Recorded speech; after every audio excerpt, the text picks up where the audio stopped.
حدیث پاک ہے کہ جب پہلی شب آتی ہے تو عرش کے نیچے سے ہوا چلتی، جنت کے سارے دروازے کھول دیے جاتے ہیں، جہنم کے دروازے بند کر دیے جاتے ہیں، اور اللہ اپنے بندوں کو رحمت والی نگاہ سے، پیار کی نگاہ سے دیکھتا ہے، جس پر نظر پڑ جاتی ہے اس کی مغفرت کر دی جاتی ہے۔ اور مشہور ہے، آپ نے بار بار سنا ہے کہ فرض کا، نفل کا ثواب فرض کے برابر، فرض کا ثواب 70 فرائض کے برابر۔ اس میں کچھ کام کرنے کے ہیں، تھوڑا سا اس کو میں پہلی شب ہے تو عرض کر دیتا ہوں۔ کچھ چیزوں کو اپنا معمول بنائیے گا، اس کی برکت آپ کو سال بھر نہیں بلکہ انشاءاللہ زندگی بھر ملے گی۔ نمبر 1، سحری روز کھائیے۔ کچھ لوگ بڑی بہادری دکھاتے ہیں کہ ہم تو حضرت بغیر سحری کا روزہ رکھتے ہیں۔ بغیر سحری کا روزہ رکھنا یہ فضیلت کی بات نہیں، فضیلت کی بات ہے آپ سحری کھائیے۔ اب سحری کھانے کا مطلب یہ نہیں ہے کہ آپ قیمہ بھی کھائیے، پھر کیلے بھی کھائیے، پھر نان بھی کھائیے، اور پھر اس کے بعد تری بھی پیجیے اور عصر تک ڈکارے لیتے رہیے، ایسا نہیں۔ بہترین سحری ہے کھجور اور دودھ، بلکہ یہ بعض مقامات پر سنت بھی ہے کہ اللہ کے رسول علیہ السلام نے اکثر سحر کے اندر دودھ اور کھجور کو پسند فرمایا۔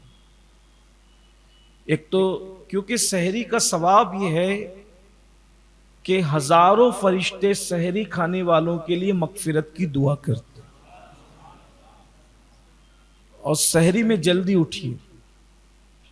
میں نے ابھی مغرب میں ایک مسجد کا افتتاح تھا، اس میں بھی لوگوں سے یہی گزارش کی، لیکن چونکہ یہاں لوگ بڑی تعداد میں اور پھر دنیا بھر میں لوگ سنتے ہیں یہاں کا درس انٹرنیٹ کے ذریعے سے، تو چاہتے ہیں کہ دنیا بھر تک اللہ جہاں تک چاہے پیغام پہنچ جائے۔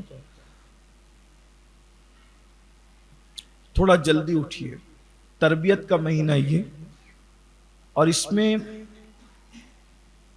کوشش کیجئے کہ کم سے کم 2 رکعت تہجد کی نماز پڑھیے،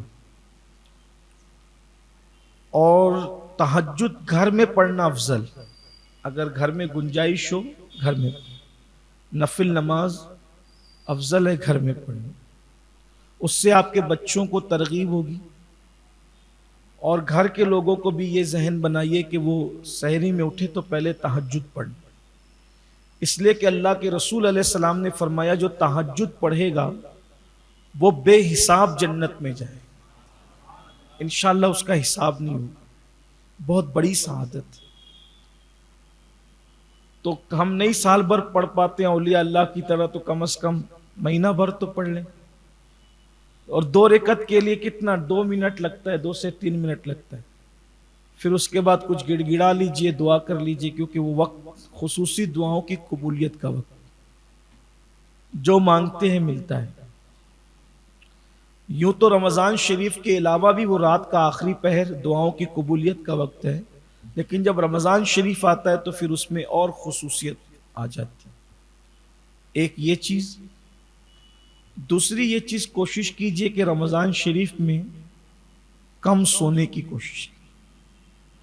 ہم لوگوں کے لیے سیزن رہتا ہے سونے کا، اگر فجر میں اب سوتے ہیں تو آپ ظہر میں اٹھ جائیے، لوگ عصر تک سوتے رہتے، اس لیے کہ روزے کا مقصد ہے بھوک اور پیاس کا احساس۔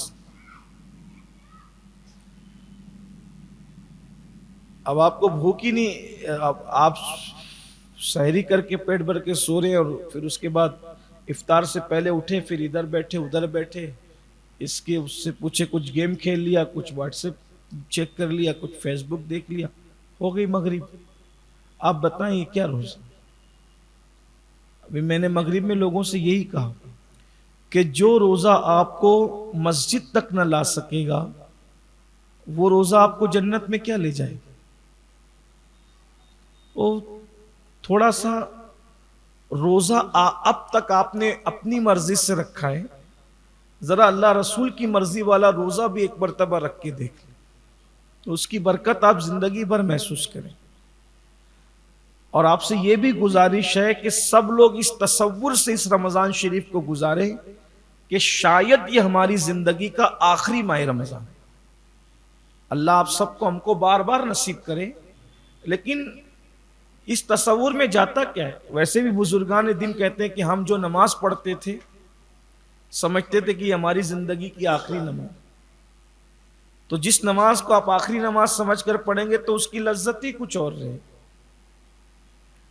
تو اس لیے ماہ رمضان شریف اس تصور سے گزارے کہ شاید یہ میری زندگی کا آخری ماہ رمضان، ایک ایک لمحے کی قدر کیجیے۔ تو اس میں صحابہ کرام تو بستر باندھ کے رکھ دیتے تھے، صحابہ بستر باندھتے تھے کہ سونا نہیں ہے، بس اتنا ہی سونا ہے جتنا صحت کے لیے بہت زیادہ ضروری ہے، باقی جگتے رہنا۔ اور ویسے بھی جاگنا زندگی ہے اور سونا موت ہے۔ اس قوم نے جب سے سونا شروع کر دیا ہے، یہ قوم ماری ہی جا رہی۔ جب تک یہ قوم جگتی رہتی تھی اس وقت تک اللہ تعالیٰ نے اس قوم کو بہت عروج عطا کیا، کوئی مارتا نہیں تھا۔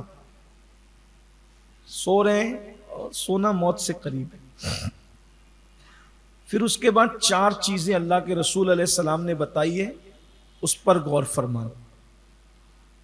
یہ حضور علیہ السلام کا بتایا ہوا یہ رمضان شریف کے 4 اعمال ہیں۔ نمبر 1، اور سب کے لیے آسان ہے، کسان ہو، لوم مزدور ہو، سائزنگ مزدور ہو، امیر ہو، غریب ہو، عالم ہو، غیرہ، سب کے لیے۔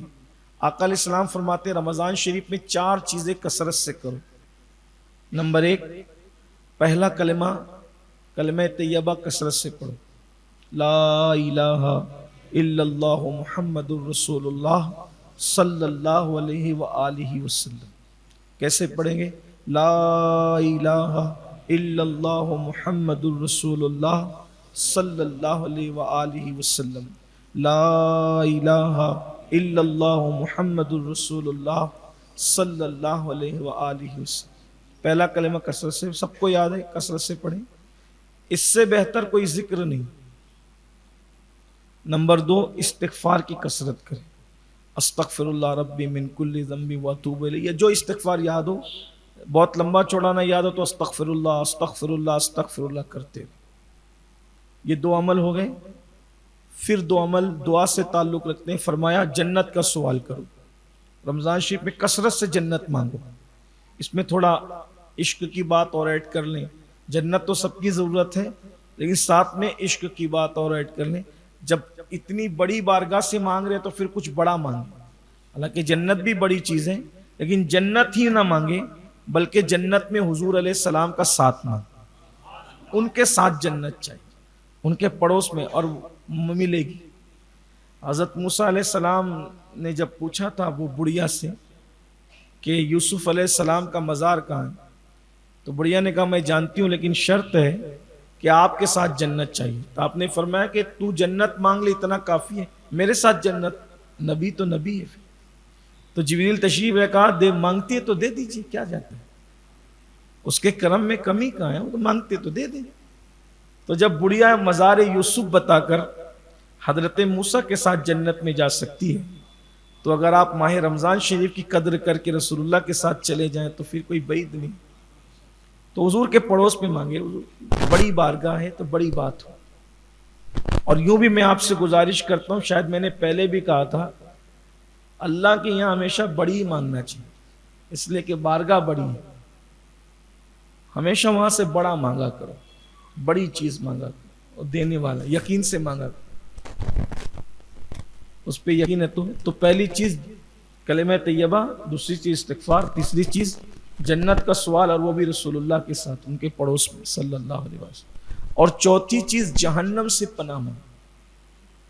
اس کا وہ دعا سن لیں، اللہم اجرنا من النار۔ کیا پڑھے؟ اللہم اجرنا من النار، رمضان پڑھتے رہیے۔ اس کا مطلب ہوتا ہے اللہ میں جہنم کی آگ سے تیری پناہ مانگتا ہوں۔ اور ایک حدیث پاک میں ہے کہ جو مغرب کی نماز کے بعد کسی سے بات کیے بغیر 7 مرتبہ کہہ لے اللہم اجرنا من النار، انشاءاللہ وہ جہنم میں نہیں جائے گا مغرب کی نماز کی۔ اور رمضان شریف میں کثرت 4 اعمال ہے: درود شریف، استغفار، اور جنت کا سوال، اور جہنم سے اللہ کی پناہ، اور پھر کثرت سے تو درود شریف پڑھتے ہی رہی۔ اللہ تبارک و تعالی ہم سب کو توفیق عطا فرمائے۔ تراویح بھی روز پڑھیے، 2 دن 3 دن پڑھ کے لوگ کم ہونے لگتے ہیں اور حضرت پیر درد کر رہے ہیں۔ جو قوم اب اللہ کے نام پر 1 مہینے میں روزانہ 1 گھنٹہ نہ کھڑی رہ سکے، حالانکہ مسجد کے باہر بھنکس کرتے ہوئے 1.5 گھنٹہ کھڑے رہیں گے، مسجد کے اندر نہیں کھڑے رہ سکتے، اور کہتے ہیں شیطان بہکاتا ہے، تو شیطان بھی تو اندر ہو گیا، اب کون بہکا رہا ہے؟ تو کیا انسان خود شیطان نہیں بن گیا؟ اللہ کی پناہ، اللہ رحم و کرم فرمائے۔ ایک بات پھر اس سلسلے میں اور سن لے تو درس شروع کروں۔ افطار کے وقت تو دعا کا خاص اہتمام کریں کہ اس وقت تو جو دعا کی جاتی ہے اس پہ فرشتے آمین کہتے ہیں۔ اپنے گھر کے بال بچوں کو لے کر کے بیٹھیے، خود دعا کیجیے، اور جن کے گھر میں کیبل ہے تو پھر وہاں اسپیکر لگے ہوئے تو وہاں تو دعا ہوتی ہے، تو اسی میں آپ شامل ہو جائیے۔ جہاں نہیں ہے تو وہاں کم سے کم آپ خود دعا کا اہتمام کریں، جس لہجے میں چاہے کریں، جس انداز میں چاہے کریں، لیکن دعا کا اہتمام کریں۔ اللہ تعالیٰ توفیق عطا فرمائے۔